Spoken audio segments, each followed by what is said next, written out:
মালদার ইংরেজবাজার পুরসভাকে কেন্দ্র করে শুরু হয়েছে বিতর্ক। মুখ্যমন্ত্রীর স্পষ্ট নিষেধাজ্ঞা সত্ত্বেও চালু হয়েছে মাসে 30 টাকার জঞ্জাল কর। পুরসভার দাবি রাজস্ব বৃদ্ধির জন্য এই পদক্ষেপ, কিন্তু নাগরিকদের অভিযোগ একাধিক রান্নাঘরের নামে অতিরিক্ত কর চাপানো হচ্ছে তাদের উপর। মালদা মার্চেন্ট চেম্বার মুখ্যমন্ত্রীর কাছে অভিযোগ জানালে তিনি কর বন্ধের নির্দেশ দেন, তবুও পুরসভা চালিয়ে যাচ্ছে কর আদায়। প্রশাসনের নির্দেশ উপেক্ষা করে কি চলবে এই কর নীতি, উঠছে প্রশ্ন। বাংলার স্বাদে বাঙালির সেবায় মা বাসন্তী হোটেল অ্যান্ড রেস্টুরেন্ট, ঠিকানা পোক্তাপুল, নারায়ণগড়, পশ্চিম মেদিনীপুর। আমাদের এখানে সকাল, বিকাল, দুপুর এবং রাত্রিকালীন আহারের সুব্যবস্থা রয়েছে। সুলভ মূল্যে আহারের একটাই ঠিকানা মা বাসন্তী হোটেল অ্যান্ড রেস্টুরেন্ট। আমাদের এখানে সমস্ত ধরনের খাবার অর্ডার নেওয়া হয়। Proprietor Jhantu Gere. Mobile number 9732543245। পৌরসভা 1 বছর আগে মালদা মার্চেন্ট চেম্বারকে চিঠি পাঠিয়েছিল। সেন্ট্রাল গভর্নমেন্টের যে চিঠি আছে তাতে 1 টাকার কথা পৌরসভা যদিও এখানে বলেছে, কিন্তু সেন্ট্রাল গভর্নমেন্টের চিঠিতে তার 5 গুণ পরিমাণ টাকার মধ্যে বৃদ্ধি করা আছে। তো যাই হোক, মাননীয় মুখ্যমন্ত্রী যখন উত্তরবঙ্গ সফরে এসেছিলেন গত সোমবারের দিন, সেখানে ব্যবসায়ী সংগঠন, উত্তরবঙ্গের সমস্ত ব্যবসায়ী সংগঠনগুলো এর বিরুদ্ধে প্রতিবাদ করেছে।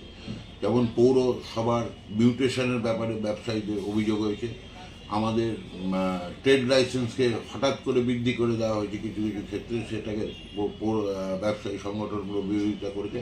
এবং সবথেকে বড় বিরোধিতা হচ্ছে জঞ্জাল করের ব্যাপারে, যে জঞ্জাল করের একবার ট্যাক্স আমরা দিচ্ছি, পৌর নাগরিক হিসাবে একবার ট্যাক্স জমা করছি, আমরা জলের ট্যাক্স জমা করছি। মাননীয় মুখ্যমন্ত্রী সঙ্গে সঙ্গেই তার চিফ সেক্রেটারিকে নির্দেশ দিয়েছেন এই ধরনের করগুলো যেন বন্ধ করা হয়, তার জন্য মাননীয় মুখ্যমন্ত্রী নির্দেশ দিয়েছেন। কিন্তু ইংরেজবাজার পৌরসভায় গত কয়েকদিন ধরে আমরা দেখতে পাচ্ছি কিছু মহিলা কর্মীদের পাঠানো হয়েছে, তারা বাড়ি বাড়ি গিয়ে টাকা তোলা হচ্ছে, আবার ব্যবসায়ীদের কাছে হচ্ছে। আমাদের ব্যবসায়ীদের সম্পূর্ণভাবে নির্দেশ দেওয়া আছে, যতক্ষণ পর্যন্ত চেম্বার অফ কমার্স এই ব্যাপারে কোনো নির্দেশ না দেবে ততক্ষণ কোনো ব্যবসায়ী এই পৌরসভার জঞ্জাল করের ট্যাক্স জমা করবে না। অতএব আমরা এই জঞ্জাল করের তীব্র বিরোধিতা করছি এবং প্রথম দিন থেকেই আমরা চিঠি দিয়ে মাননীয় চেয়ারম্যান, ইংরেজবাজার পৌরসভার মাননীয় চেয়ারম্যান কৃষ্ণেন্দ্র নারায়ণ চৌধুরীকে আমরা এর বিরোধিতা করে চিঠি পাঠিয়েছি। অ্যাকচুয়ালি জঞ্জাল কর নিচ্ছে সেটা তো কোনোদিনই আজ পর্যন্ত আমরা দিইনি। তো এখন দেখছি যে হঠাৎ করে পৌরসভাতে একটা জঞ্জাল কর নেওয়া হচ্ছে। তো এই ব্যাপারে হচ্ছে যে সাধারণ সব পাবলিকের তো দেওয়া সম্ভব না, অনেকে অনেক অসুবিধার মধ্যেও পড়ছে। এবং এই ব্যাপারটা মনে হয় পৌরসভাকে একটু ঠিকঠাক দেখা উচিত যে এটা যদি না নেয় তাহলে খুব উপকার হয়। এবং এটা অ্যাকচুয়ালি দিতে গেলে কি হয়, প্রত্যেক মাসে একটা জঞ্জাল কর দেওয়া, এটা একটা